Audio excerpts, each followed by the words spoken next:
नमस्कार. दादासाहेब टिचकुले योग वर्ग पनवेल यांच्यासाठी सादर केलेल्या स्वामी विवेकानंदांचं चरित्र या विषयावरचा हा भाग क्रमांक 5 आहे. सादर करते आहेत योगाचार्य डॉक्टर थावकर दादा आणि वक्ते आहेत डॉक्टर शिरीष लिमये. सर्वप्रथम आपण 3 प्रार्थना म्हणूया नेहमीप्रमाणे आणि नंतर मग व्याख्यानाला मी सुरुवात करेन. ओम स्थापकाय च धर्मस्य सर्वधर्मस्वरूपिणे अवतारवरिष्ठाय रामकृष्णाय ते नमः. जननीं शारदां देवीं रामकृष्णं जगद्गुरुं पादपद्मे तयो श्रित्वा प्रणमामि मुहुर्मुहुः. नमः श्रीयतिराजाय विवेकानन्दसूरये सच्चित्सुखस्वरूपाय स्वामिने तापहारिणे स्वामिने तापहारिणे. परम आदरणीय योगाचार्य डॉक्टर थावकर दादा, आदरणीय मते दादा, आदरणीय वाईगलकर दादा, साखरे दादा, सुनीताताई, मुंदडा दादा आणि उपस्थित साधक बंधू भगिनींनो, सर्वप्रथम मी आपल्या सगळ्यांना प्रणाम करतो आणि आजच्या व्याख्यानाला सुरुवात करतो. आपण मागच्या वेळेला पाहिलं की स्वामी विवेकानंदांचं बालपण कसं होतं आणि ते आता आपल्या सहअध्यायींमध्ये किंवा मित्रांमध्ये ते नेतृत्व कसं करू लागले. आपल्या सहअध्यायी आणि मित्रांमध्ये सहज त्यांना जम का बसवता आला त्याचं कारण आपण बघूया. एक सेकंद.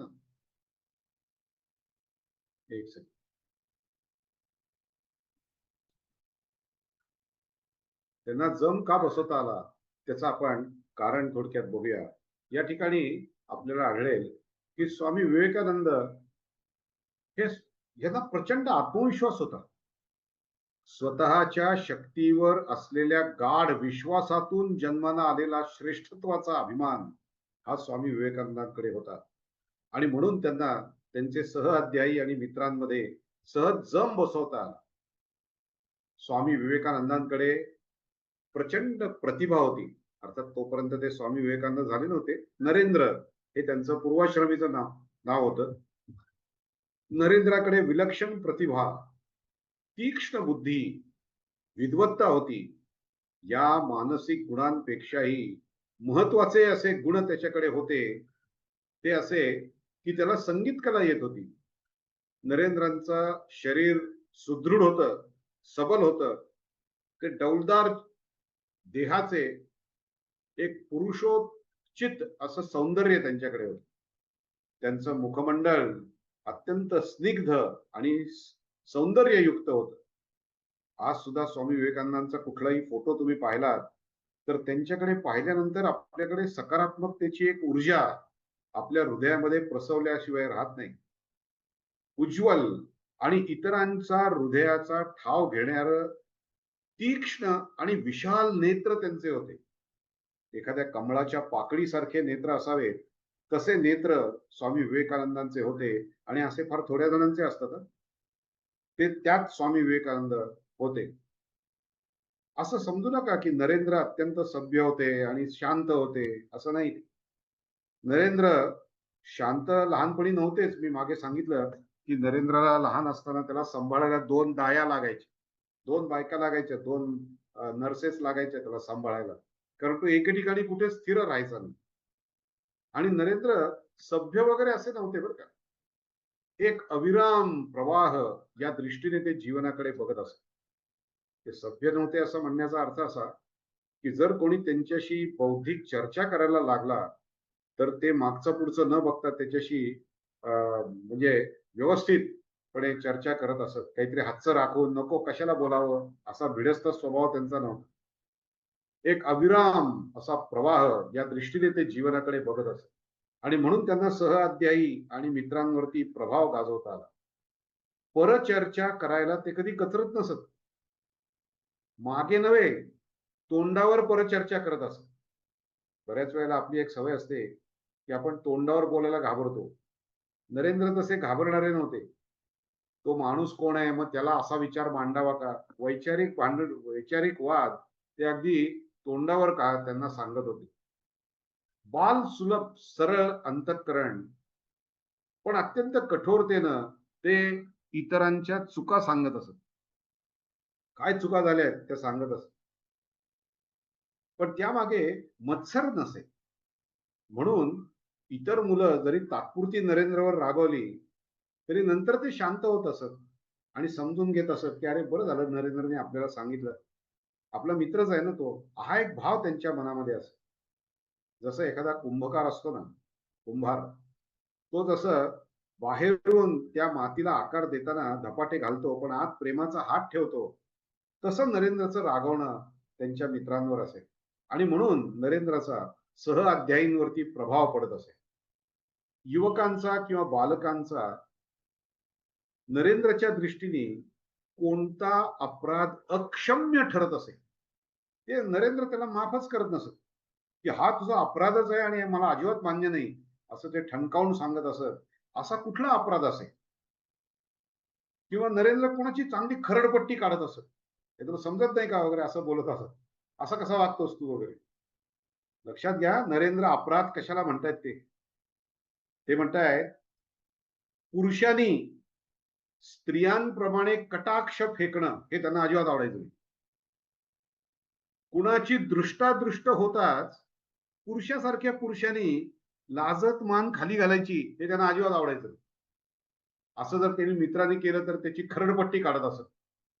स्त्रियांप्रमाणे कटाक्ष फेकणं, कुणाची दृष्टादृष्ट होताच लाजत खाली पाहणं किंवा नाटकी पद्धतीने मूर्खत बोलणं, नाटकी पद्धतीने मूर्खत मूर्खत बोलणं अजिबात त्यांना सहन नव्हतं.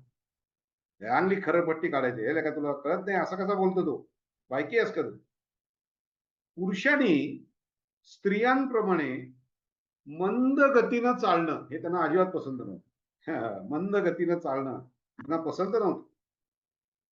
मुलानं विलास द्रव्याचा वापर करून म्हणजे सिगरेट म्हणा, दारू म्हणा, मुलांनी विलास द्रव्याचा वापर करून नट्टाफट्टा करणं अजिबात पसंत नव्हतं त्यांना.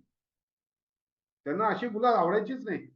त्यांचे मित्रच असे नव्हते, की जो स्त्रियांप्रमाणे कटाक्ष फेकतोय, कुणाची दृष्टादृष्ट झाली तर लाजत मान खाली घालतोय, नाटकी पद्धतीने मूर्खत मूर्खत बोलतोय, पुरुषांचं म्हणजे पुरुष असून स्त्रियांप्रमाणे मंद गतीनं चालतोय किंवा विलास द्रव्याचा वापर करून नट्टाफट्टा करून येतोय, मेकअप बिकअप करतोय.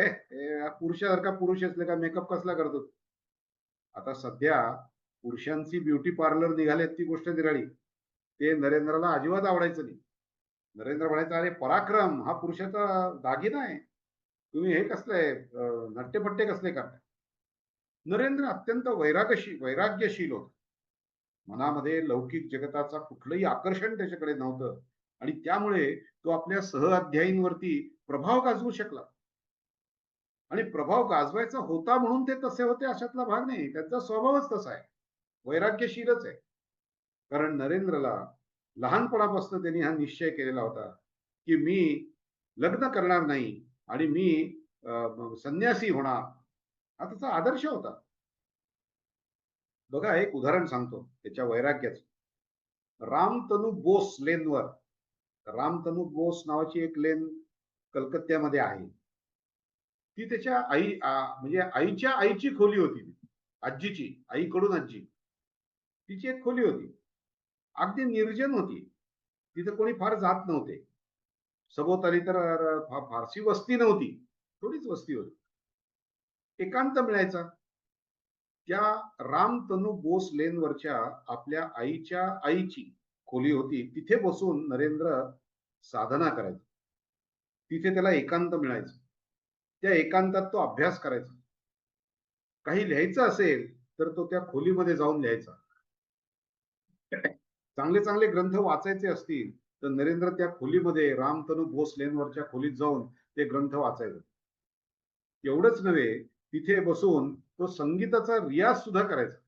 त्या रामतनू बोस वरती त्या लेन मध्ये जाऊन संगीताचा रियाज करायचा. एक दिवशी नरेंद्र त्या खोलीत गेला होता आणि त्या खोलीच्या दार त्यांनी म्हणजे असं लोटून घेतलं, कारण काय फार लोक त्याच्याकडे यायचे नाही. नेहमीप्रमाणेच त्यांनी ते लोटलं आणि तो पुढे येऊन बसला. काय झालं, समोर एक मुलगी राहत होती. ती मुलगी बालविधवा होती. अतिशय सुंदर दिसायची ती. ती रोज नरेंद्रला या खोलीत जाताना पाहायची. अरे, नरेंद्रचं व्यक्तिमत्वच आकर्षक होतं. नरेंद्र कॉलेजमध्ये जेव्हा गेले तेव्हा कॉलेजमधली मुलं म्हणायचे की अरे, त्या नरेंद्रला पाहिलंस का? पाहिलं नसेल तर बघून ये, नाही तर तुझा दिवस फुकट गेला. इतकेच रुबाबदार ते दिसायचे. मगाशी जे सगळे त्यांचे गुण सांगितले, त्यांची चालण्याची शैली वगैरे, तर त्यांना ती रोज बघायची आणि ती त्याच्याकडे थोडी आकृष्ट झाली. आणि नरेंद्र एक दिवशी आला, आपल्या खोलीमध्ये गेला, तर ती मुलगी आणि नरेंद्र ध्यान करत बसले आणि ध्यानाच्या अवस्थेमध्ये ते त्यांनी भजन गायला सुरुवात केली. भगवंताचं भजन गायला सुरुवात केली. ध्रुपद धमार या स्टाईलचं गाणं ते गायचे बरं. म्हणजे या या प्रकारचं गाणं त्यांना फार आवडायचं. ध्रुपद धमार. तंबोरा हातात घेतला, डोळे मिटले आणि ध्रुपद धमार स्टाईलनी त्यांचं ते रागाचा विस्तार सुरू झाला. त्या मुलीने रोज त्याचं गाणं ऐकायची, तिला आवडायचं गाणं. तेव्हा ती एक दिवशी, ती बालविधवा पण दिसायला चांगली असलेली अशी, ती दरवाजा उघडून आतमध्ये येऊन बसली. ती बसल्यानंतर नरेंद्रचं काही लक्ष नव्हतं, कारण डोळे मिटलेले होते, साधना करत होते. आपण पाहिलं लहानपणी सुद्धा एकाग्रताचा खेळ खेळत असताना, ध्यान ध्यान खेळत असताना समोर आलेला साप सुद्धा त्यांना दिसला नव्हता, कारण की ते खरंच ध्यान करत होते. हा त्यांचा स्वभावच होता. त्यामुळे ते भजन गात असताना लोकांचा रिस्पॉन्स काय मिळतोय वगैरे बघण्यासाठी डोळे उघडत नव्हते. स्वांत सुखाय गात होते. ती मुलगी समोर येऊन बसली. नरेंद्रचं गाणं संपत आलं. थोडेसे डोळे किलकिले केले, पाहिलं तर समोर मुलगी बसली आहे, युवती बसलेली आहे कॉलेजमधली. नरेंद्र सुद्धा कॉलेजमध्ये जाणार होता. नरेंद्रने त्या मुलीला पहिला प्रश्न विचारला. नरेंद्रचं वैराग्य काय होतं लक्षात घ्या. नरेंद्रच्या जीवनाचे ध्येय वेगळे होते. नरेंद्रच्या जीवनाचं ध्येय लौकिक जगतात राहणं हे नव्हतं. वैराग्य, संन्यास, आत्मज्ञान प्राप्ती हे नरेंद्रचं जीवनाचं ध्येय होतं. हे सगळं लक्षात घेऊन नरेंद्रने त्या मुलीला पहिला प्रश्न विचारला, आपण इथे का आलात? त्यांच्या खोलीत आले होते त्या. डायरेक्ट विचारला, आपण इथे का आलात? ती मुलगी म्हणाली की आपलं गाणं फार छान असतं, ते गाणं ऐकायला मी आले. आता बघा, आजचा विद्यार्थी असता तर काय केलं असतं? तुमचं गाणं, माझं गाणं तुला आवडतं, थांब मी अजून 2 गाणी म्हणतो, असं म्हटलं असतं. पण हे ध्येय नव्हतं नरेंद्रचं. नरेंद्रनी त्या मुलीला कर्टली सांगितलं, माझं गाणं संपलेलं आहे, आपण जाऊ शकता. माझं गाणं संपलंय, आपण जाऊ शकता. ज्या वयामध्ये एखादी तरुण मुलगी समोर बसली आणि तिने सांगितलं मला तुझं हे गाणं आवडतं, तर हुरळून जातो. त्या वयामध्ये आपल्या जीवनाचं ध्येय पूर्णपणे स्पष्ट असल्या कारणानं नरेंद्रने त्या मुलीला सांगितलं, माझं गाणं संपलं आहे, आपण जाऊ शकता. नरेंद्रनी नंतर काय केलं ते फार महत्वाचं आहे. ती मुलगी उठली, ती मुलगी गेली. त्यानंतर नरेंद्र बाहेर आला. नरेंद्र बाहेर आल्यानंतर त्या खोलीला कुलूप लावलं. ती कुलपाची चावी त्या आईच्या आजीच्याकडे दिली, त्या घरातल्या लोकांकडे दिली आणि सांगितलं, आजपर्यंत मी इथे आलो, येथून पुढे मी या खोलीत कधीही पुन्हा पाऊल ठेवणार नाही. आता येथून पुढे मी या खोलीत पुन्हा कधीही येणार नाही. ही खोली आम्हाला नको. असं म्हणून त्यांनी ती किल्ली परत केली. आणि नरेंद्र त्या खोलीतनं जो गेला तो त्या खोलीत परत पाऊल ठेवायला सुद्धा आला नाही. हे नरेंद्रचं कडकडीत वैराग्य आहे. कारण नरेंद्रचा लहानपणापासूनच निर्धार होता की मी लग्न करणार नाही. लहानपणापासूनच नरेंद्रनी ठरवलेलं होतं की माझ्या मते संन्यास हेच मानवी जीवनाचा सर्वोच्च आदर्श आहे आणि मी संन्यासी होणार आहे. साऱ्या बदलत्या या अनित्य संसाराच्या मागे सुखाच्या लालसेनं इतस्तता धावत राहण्यापेक्षा कधीही न बदलणाऱ्या त्या सत्यम शिवम सुंदरमला प्राप्त करण्यासाठी प्राणपणाला लावून प्रयत्न करणं हे शतपटांनी श्रेष्ठ आहे. त्याच्यावर नरेंद्रचा विश्वास होता.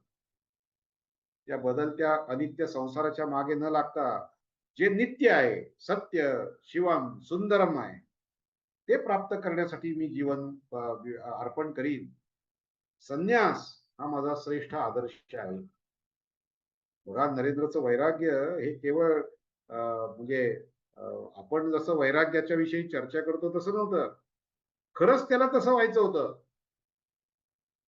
जाहिरातीतलं चित्र माझ्या डोळ्यासमोर पडू नये म्हणून तो कॉलेजला लांबच्या रस्त्यानं जायचा. कॉलेजलाच नव्हे, तो पुढे जेव्हा रामकृष्णांच्या घरी जायला लागला दक्षिणेश्वरला, तेव्हा सुद्धा तो कलकत्त्याहून दक्षिणेश्वरला जाताना लांबच्या रस्त्याने जायचा.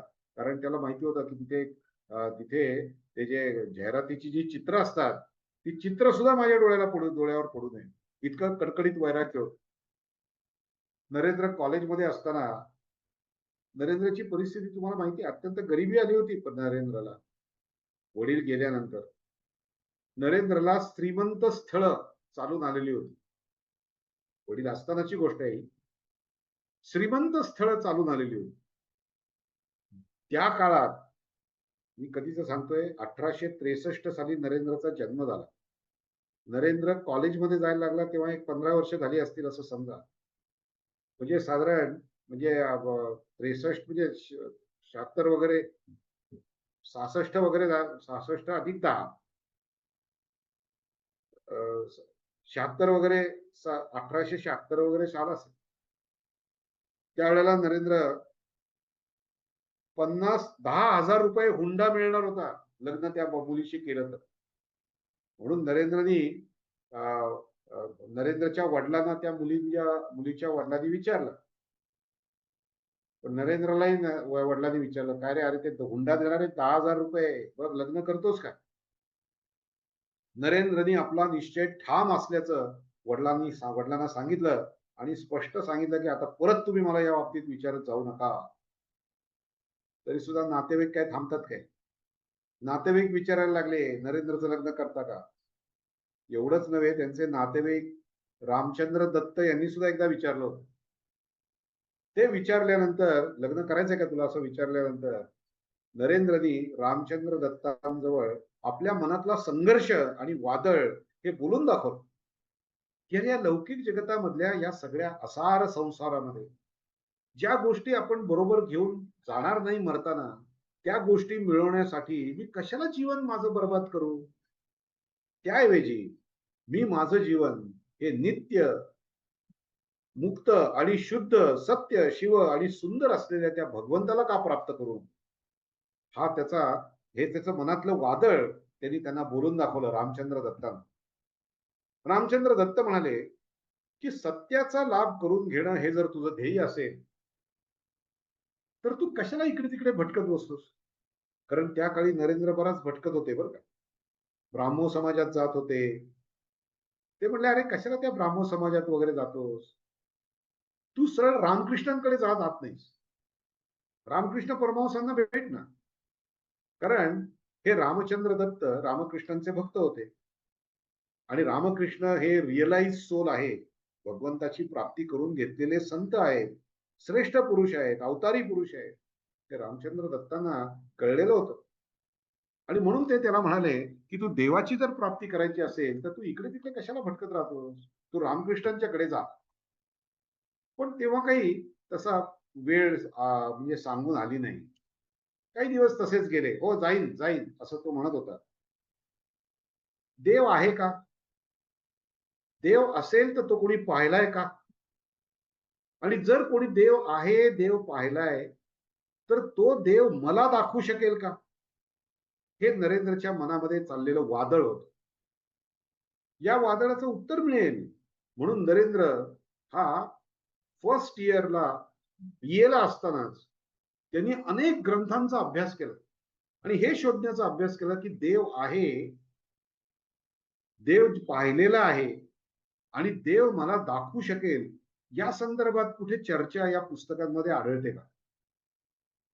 मिल यासारख्या पाश्चिमात्य न्यायिकांचा ग्रंथ त्यांनी वाचला होता. न्यायशास्त्रावरती लिहिलेला मिल यांचा ग्रंथ कॉलेजमध्ये first year, second year, third इयरला असतानाच वाचलेला होता, बीएला. डेकार्ट यांचा अहमवाद त्यांनी अभ्यासला होता. डेव्हिड ह्यूम आणि बेन यांची नास्तिकता, स्केप्टिझम हा नरेंद्रनी कॉलेजमध्ये असताना वाचलेला होता. डार्विन यांनी सांगितलेला क्रमविकास हा सुद्धा त्यांनी त्यावेळेला वाचलेला होता. शंकराचार्यांचा माया ब्रह्मवाद याच्याविषयीचे ग्रंथ त्यांनी वाचलेले होते. स्कॉटलंडचे तत्वज्ञ हेमिल्टन यांचे सगळे ग्रंथ नरेंद्रनी कॉलेजमध्ये असताना वाचले होते. कारण नरेंद्र एकतर वर्गात असायचा किंवा लायब्ररीत असायचा. सगळे ग्रंथ वाचून काढले होते. हेगेल यांचं तत्वज्ञान नरेंद्रनी वाचून काढलं होतं. सगळे पाश्चात्य जे काही हे आहेत तत्वज्ञानी, या सगळ्यांची ग्रंथ त्यांनी वाचले. शेले यांचं काव्य त्यांनी वाचलं होतं. सगळा फ्रेंच राज्यक्रांतीचा इतिहास नरेंद्रनी वाचलेला होता. एवढंच नव्हे तर हर्बर्ट स्पेन्सर यांचा अज्ञेयवाद आहे, त्या अज्ञेयवादाचा सुद्धा ग्रंथ नरेंद्रनी वाचला होता. हर्बर्ट स्पेन्सर त्या ग्रंथात म्हणतात, देव आहे पण देव अज्ञेय आहे, तो ज्ञेय नाही, अज्ञेय आहे. नरेंद्रनी हा ग्रंथ, हर्बर्ट स्पेन्सर यांचा ग्रंथ इतका काळजीपूर्वक वाचला होता की त्या ग्रंथातल्या 4 सेल्फ कॅन्सलेशनच्या चुका त्यांनी काढल्या.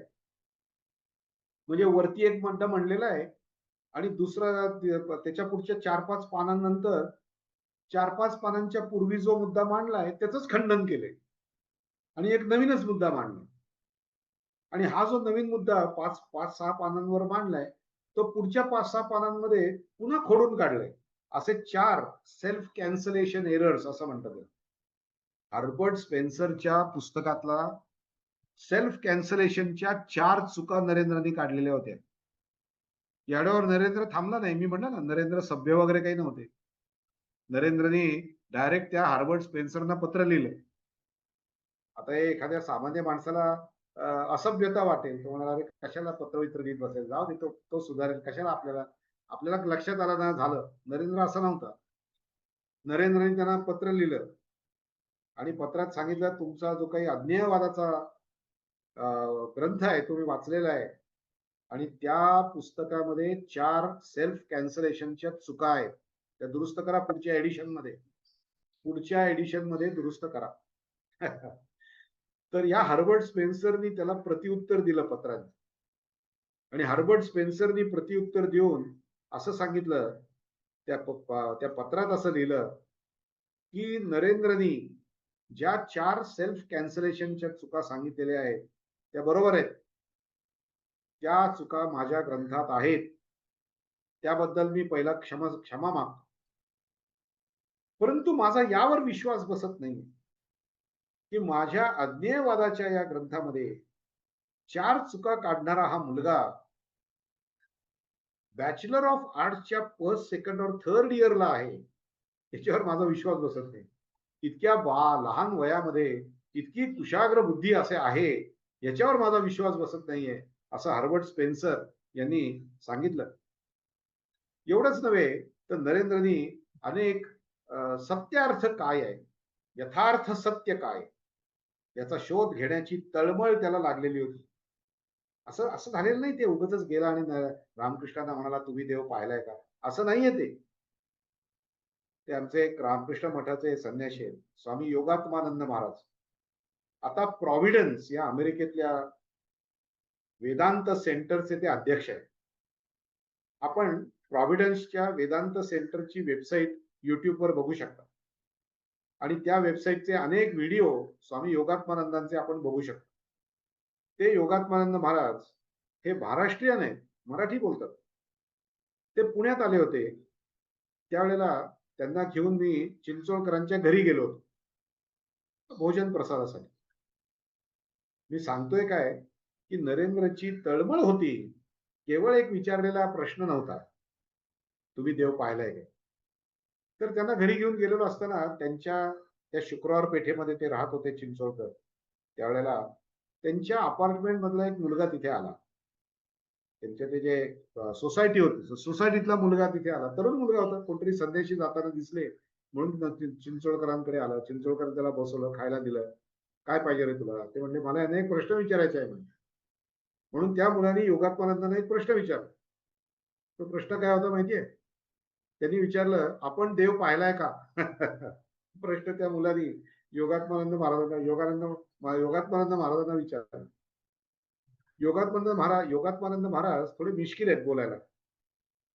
ते म्हणाले, अरे असं बघ, हा प्रश्न नरेंद्रनी रामकृष्णांना एकदा विचारला होता.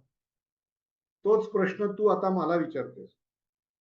पण मी काही रामकृष्ण नाही आणि तू काही नरेंद्र नाहीस. नरेंद्रला जशी तळमळ लागली होती कॉलेजमध्ये असताना, नरेंद्रनी ज्याप्रमाणे मिल, डेव्हिड ह्यूम, हेकार्ट, Darwin, Shankaracharya, Milton, Hegel, Shelley, French राज्यक्रांतीचा इतिहास, हर्बर्ट स्पेन्सर यांचे जसे ग्रंथ वाचून आपली तळमळ शांत करण्याचा प्रयत्न केला होता, तशी तुला तळमळ लागू देत ना म्हणे. ती तळमळ लागली की तुझ्याही जीवनात कोणतेही रामकृष्ण येतील की ज्यांना तू हा प्रश्न विचारू शकशील. पण केवळ उत्सुकतेपोटी असे प्रश्न विचारायचे नसतात, असं त्यांनी त्याला सांगितलं. नरेंद्र याच्या मनामध्ये खरंच हे द्वंद्व चालू आहे किंवा हा एक सागर उसळलेला आहे की यथार्थ सत्य काय आहे, त्याचा शोध घेण्याची तळमळ त्याला लागलेली आहे. आणि इतके सगळे ग्रंथ वाचून, म्हणजे खरं सांगायचं तर एका भाषणामध्ये एका सत्पुरुषांनी सांगितलं, कॉलेजमध्ये असताना नरेंद्रनी फिलॉसॉफी आणि अध्यात्म या विषयावरती असलेले 2000 ग्रंथ कॉलेजमध्ये असताना वाचले होते. आणि एवढे सगळे ग्रंथ वाचून त्यांच्या मनामध्ये एक वादळ उठलं.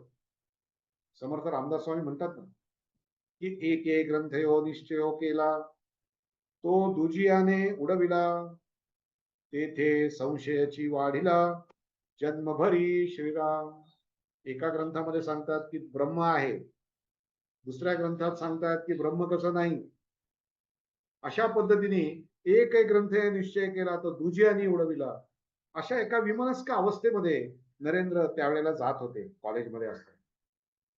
या पंचेंद्रिय ग्राह्य जड जगताच्या पाठीमागे असा कोणी सर्वशक्तिमान पुरुष आहे का नाही की ज्याच्या केवळ इंगितानुसार या विश्व ब्रह्मांडाचा हा सारा प्रसार संचालित होत आहे.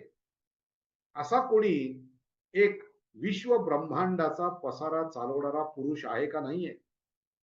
आणि जर तो असेल तर तो भेटू शकतो का, दिसू शकतो का, त्याच्याशी संवाद करता येऊ शकतो? मानव जातीच्या जीवनाचा उद्दिष्ट काय आहे, अशा या प्रश्नांनी नरेंद्रच्या मनामध्ये कॉलेजमध्ये असताना थैमान घातलेलं होतं. अक्षरशः त्याला विडपिसं करून टाकलेलं होतं. त्याला कळून चुकलं होतं की ही जी पाश्चात्य लोक आहेत आणि हे जे पाश्चात्य तत्वज्ञान आहे आणि पाश्चात्य विज्ञान आहे, यांनी तर्क आणि विचारांच्या साह्यानं हे कोड जे आहे ते अधिकच क्लिष्ट आणि बिकट करून टाकले. त्यांना त्यातलं काही कळलेलं नाही, कारण कोणीच आत उतरलेला नाहीये.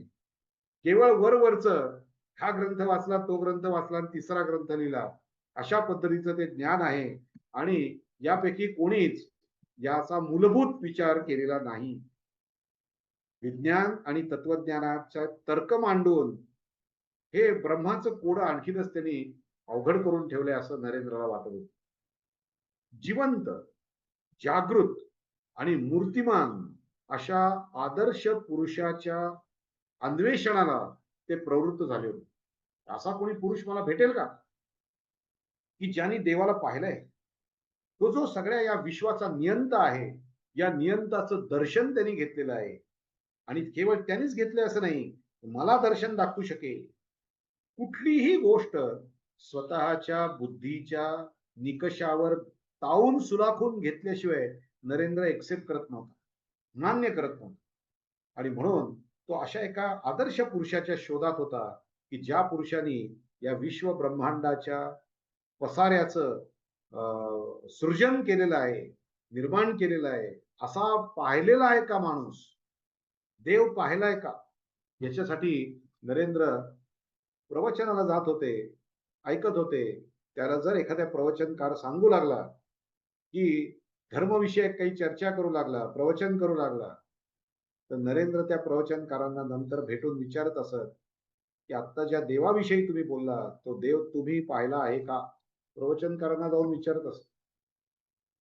पण अजून नरेंद्रला साक्षात्कारी आणि प्रत्यक्ष देवाला पाहिलेला असा पुरुष भेटलेला नव्हता. नरेंद्रला कळून चुकलं होतं, की अविद्येच्या घन अंधकारात घुटमळत आणि फिरणारे हे सगळे लोक आहेत. अविद्यायाम अंतरे वर्तमानाः, अविद्येच्या अंध आणि घन अंधकारात घुटमळत फिरणारे, स्वतःला बुद्धिमान, धीर आणि पंडित समजणारे, परंतु भोग लोलुपसेमुळे, भोगाच्या इच्छेमुळे वस्तुतः ज्ञानाच्या प्रकाशाला मुकलेले, नाना प्रकारच्या दुःखांनी आतून जेरीस आलेले हे मूढ आणि दांभिक आणि भोगपरायण लोक आंधळ्या मागून जाणाऱ्या दुसऱ्या आंधळ्याप्रमाणे अचूक खड्ड्यात पडतात. त्याच तऱ्हेनं हे हाल अपेष्टांनी जेरीस येत आहेत. हा जो संस्कृतचा श्लोक आहे, तो नरेंद्रला या सगळ्या पाश्चात्य तत्वज्ञान आणि अध्यात्माविषयी चर्चा करणाऱ्या या पाश्चात्य लोकांच्या विषयी वाटत होत. हे अंध आहेत. का अंध आहेत? अरे त्यांनी पाहिलेलंच नाही देवाला, म्हणून ते अंध आहेत. आणि म्हणून एका अंधामागे दुसरा अंध चाललेला आहे, ते दोघेही खड्ड्यात पडतात. तशा पद्धतीची स्थिती झालेली आहे. नरेंद्र आपल्या टीचर्सना प्रश्न विचारत असत. प्रथम ते म्हणजे जनरल असेंब्ली कॉलेजमध्ये गेले, तिथून स्कॉटिश चर्च कॉलेजमध्ये पण ते गेलेले आहेत. त्या जनरल असेंब्ली कॉलेजचे जे प्राचार्य होते, विल्यम हेस्टी, हे यांनी एक चर्चा मंडळ सुरू केलं होतं आपल्या कॉलेजमध्ये. प्रत्येक महाविद्यालयात चर्चा मंडळ असलं पाहिजे. विद्यार्थ्यांना त्यांच्या बौद्धिक प्रगतीसाठी वेगवेगळ्या विषयावरती चिंतन करता आलं पाहिजे. चिंतन कसं करतात, माहिती गोळा कशी करतात, त्या माहितीचं ज्ञानात रूपांतरण कसं करतात, त्याचा अनालिसिस कसा करायचा असतो, या गोष्टी त्या मुलांना कळायला पाहिजेत. हे लक्षात घेऊन विल्यम हेस्टी या प्राचार्यांनी त्यांच्या जनरल असेंब्ली कॉलेजमध्ये एक चर्चासत्र ठेवलं होतं. त्या चर्चासत्रामध्ये नरेंद्रनी, आता भरपूर वाचन केलं होतं नरेंद्रनी, त्या चर्चासत्रामध्ये तत्वज्ञानाच्या नरेंद्रनी केलेल्या विश्लेषणावरती हे विल्यम हेस्टी फार खुश झाले. आणि खुश होऊन ते काय म्हणाले माहितीये? हे ब्रिटिश लोकांनी लिहून ठेवलेलं आहे. ते इंग्रजीत असं म्हणतात, he is an excellent philosophical student in all German and English universities. ऐका काय म्हणतात. In all our German and English universities there is not a student as bright, as brilliant as he is. तो अत्यंत चांगला तत्वज्ञानाचा विद्यार्थी आहे. आणि आमच्या जर्मनीमध्ये आणि इंग्लंडमध्ये सुद्धा या नरेंद्र सारखा इतका ब्रिलियंट, इतका विद्वान विद्यार्थी मी पाहिलेला नाहीच आहे म्हणले. हे नरेंद्रचं कौतुक या एका फॉरेनरनी केलेलं आहे. नरेंद्रला प्रश्न पडला होता, देव आहे का, परमेश्वर आहे का? नरेंद्र अनेकांना भेटले. देवेंद्रनाथ टागोरांच्याकडे ते गेले. देवेंद्रनाथ टागोर हे त्या काळी एका गंगेमध्ये एक नाव त्यांनी तयार केली होती. त्या नावेवर एक खोली केली होती आणि त्या खोलीमध्ये बसून 40 वर्ष ते साधना करत होते. 40 वर्ष. रवींद्रनाथ टागोरांचे वडील देवेंद्रनाथ टागोर.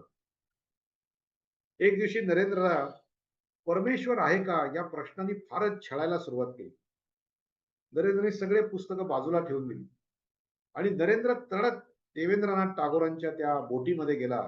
त्यांनी धाडकन ते दार उघडलं आणि देवेंद्रनाथांच्या समोर उभा राहून देवेंद्रनाथांना प्रश्न विचारला की तुम्ही देव पाहिला आहे का? तुम्हाला देवाचं दर्शन झालंय? बघा, परदेशामध्ये फिलॉसॉफी असते, आपल्याकडे दर्शनशास्त्र आहे. दर्शनशास्त्रामध्ये ज्या ऋषीमुनींनी साक्षात दर्शन घेतलेलं आहे त्यांनी लिहिलेले ग्रंथ आहेत आपल्याकडे. म्हणून नरेंद्रनी देवेंद्रनाथ टागोरांना प्रश्न विचारला की तुम्हाला दर्शन झालं आहे का देवाचं? देवेंद्रनाथ टागोर 40 वर्ष तिथे साधना करत होते. त्या देवेंद्रनाथ टागोरांनी नरेंद्रच्या डोळ्यांकडे पाहिलं आणि नरेंद्रला सांगितलं, नरेंद्र, तुझे डोळे योग्याचे आहेत. तू साधना करशील तर तुला देव प्राप्त होईल.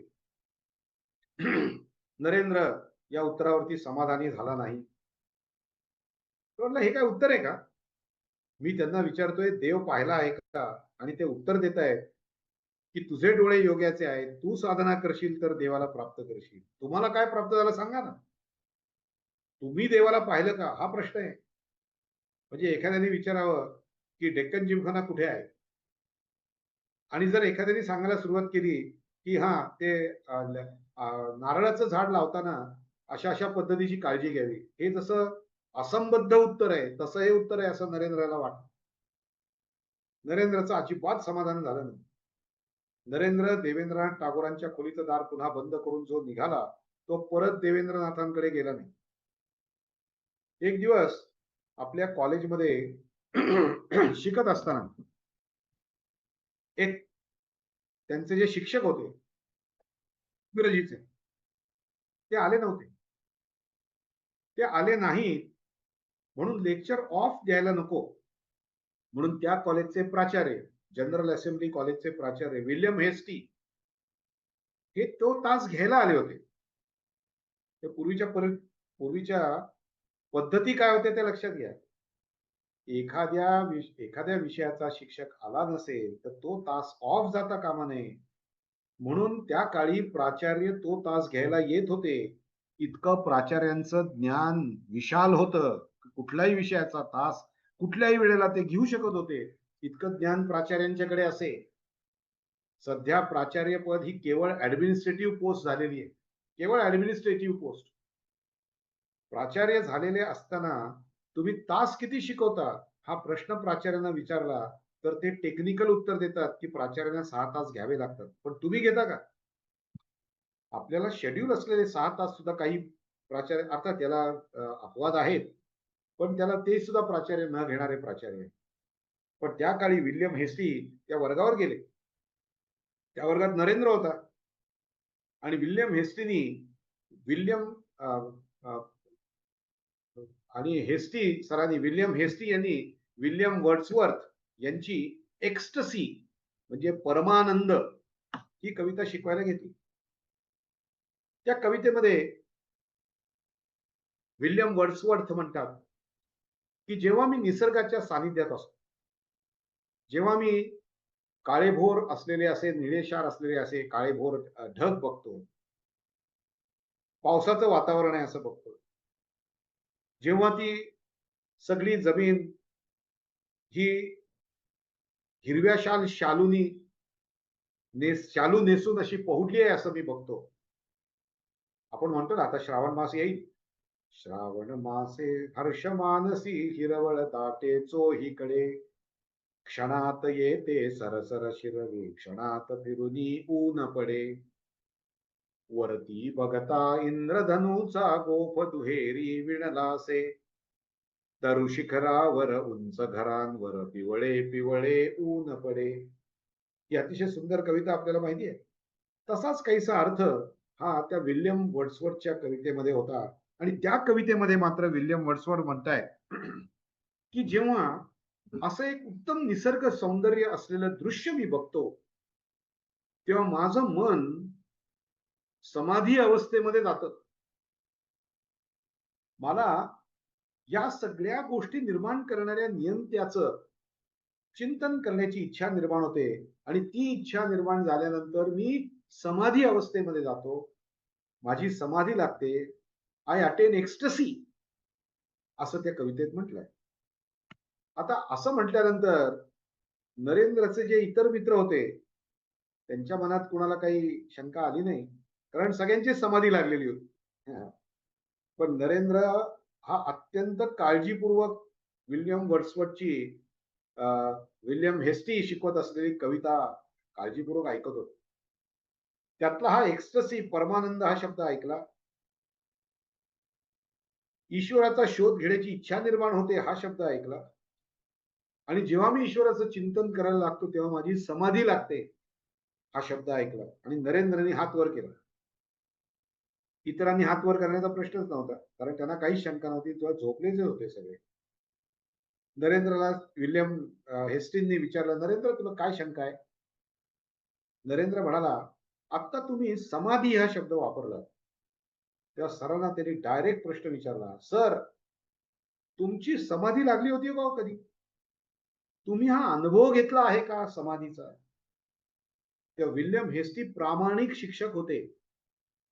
विल्यम हेस्टीने प्रामाणिकपणे सांगितलं, नरेन तुझा प्रश्न बरोबर आहे, पण ही जी समाधी, ही जी अवस्था या कवितेमध्ये विल्यम हेस्टी विल्यम वर्ड्सवर्थ सांगताय, त्या अवस्थेचा अनुभव मी घेतलेला नाही.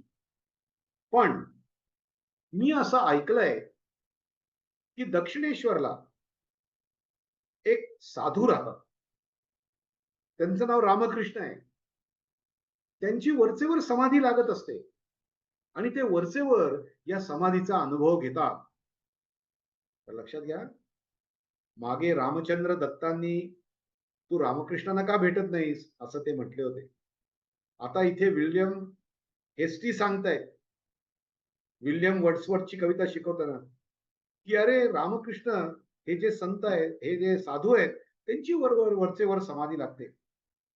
त्यांनी सांगितल्यानंतर नरेंद्रला वाटायला लागलं की अरे रामकृष्णांना जाऊन भेटलं पाहिजे. तुम्ही देव पाहिलाय का हा प्रश्न या रामकृष्णांना आपण विचारायला पाहिजे. अशी एक उत्सुकता आणि अशी एक तीव्र निकड त्याच्या मनामध्ये जागृत झाली. कारण लक्षात घ्या, कुठलीही गोष्ट भारतीयांनी सांगितली तर ती आपल्याला एवढी पटत नाही हो. पण तीच गोष्ट जेव्हा परदेशी लोक येऊन सांगतात तेव्हा ती आपल्याला पटते. ही भारताची मानसिकता आहे.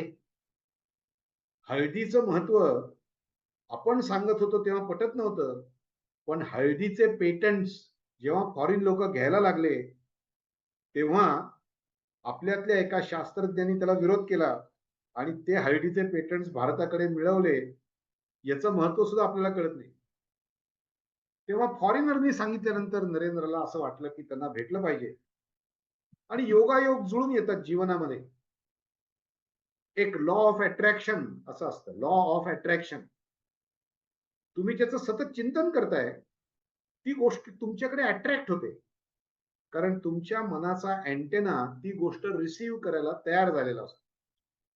नरेंद्रचा अँटेना, मनाचा अँटेना आता देवाच्या भेट घेतलेले हे जे काही रामकृष्ण आहेत त्या रामकृष्णांना भेटलं पाहिजे असं त्यांना आता तीव्र इच्छा वाटू लागली. परंतु योग येत नव्हता. एकदा सुरेंद्रनाथ दत्त यांच्या घरी रामकृष्ण परमहंस येणार होते, परंतु त्यांच्या स्वागतासाठी एका गायकाला बोलवलं होतं, कारण रामकृष्णांना गाणं भजनं आवडतात. आणि तो गायक हा काही त्या दिवशी आला नव्हता, त्याचा आवाज बसला होता म्हणा किंवा काहीतरी प्रॉब्लेम होता. नोव्हेंबर 1881 या सुमाराला घडलेली ही घटना आहे. सिमोलिया मोहल्ल्यामध्ये, सिमला मोहल्ल्यामध्ये सुरेंद्रनाथ मित्रांच्या घरी रामकृष्ण येणार होते. तो गायक अचानक आजारी पडला. गायक आजारी पडल्यानंतर सुरेंद्रनाथ दत्त यांना माहिती होतं की नरेंद्र गातो आणि तो खूप छान गातो. म्हणून त्यांनी नरेंद्रला बोलवलं की अरे नरेन, ते रामकृष्ण का कोण ते रामकृष्ण परमहंस घरी येणार आहे, तो आमचा गायक काही आला नाही, तू चल गायला. केवळ गाणं ऐकायला कोणतरी येतंय म्हणून नरेंद्र आले नाही. रामकृष्ण परमहंस येणार आहेत हे वाक्य त्यांनी ऐकलं आणि नरेंद्र म्हणाला की इथं गेलं पाहिजे, कारण इथं आपल्याला रामकृष्णांना पाहता येईल. बोलता येईल की नाही माहिती नाही. आणि म्हणून केवळ रामकृष्णांना पाहता येईल, त्यांना बघता येईल, नंतर भेटू म्हणून त्यांना पाहिला म्हणून नरेंद्र या सुरेंद्रनाथांच्या घरी गेलं. आणि त्यावेळेला रामकृष्ण परमहंस आले. काही लोकांनी त्यांना आधार दिला होता, त्यांना असं धरलं होतं आणि ते धरून त्या ठिकाणी त्यांना बसवलं, कारण ते नुकतेच समाधी अवस्थेतनं खाली आलेले होते. एखादा एखाद्या माणूस हा म्हणजे त्याला घेरी येत असेल तर त्याला जसं माणूस धरून आणून ठेवतात एके ठिकाणी बसवतात, तसं साधारण रामकृष्णाने आणून बसवलेलं होतं. थोडा वेळ गेला, रामकृष्णाने डोळे किलकिले केले आणि समोर बसलेल्या गायकाला पाहिलं. हातात तंबोरा होता त्याच्या.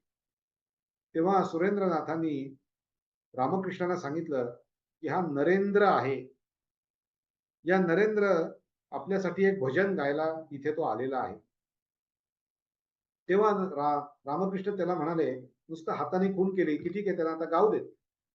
आणि म्हणून नरेंद्रनी भजन जे गायलं ते भजन आहे बंगाली भाषेमध्ये गायलं.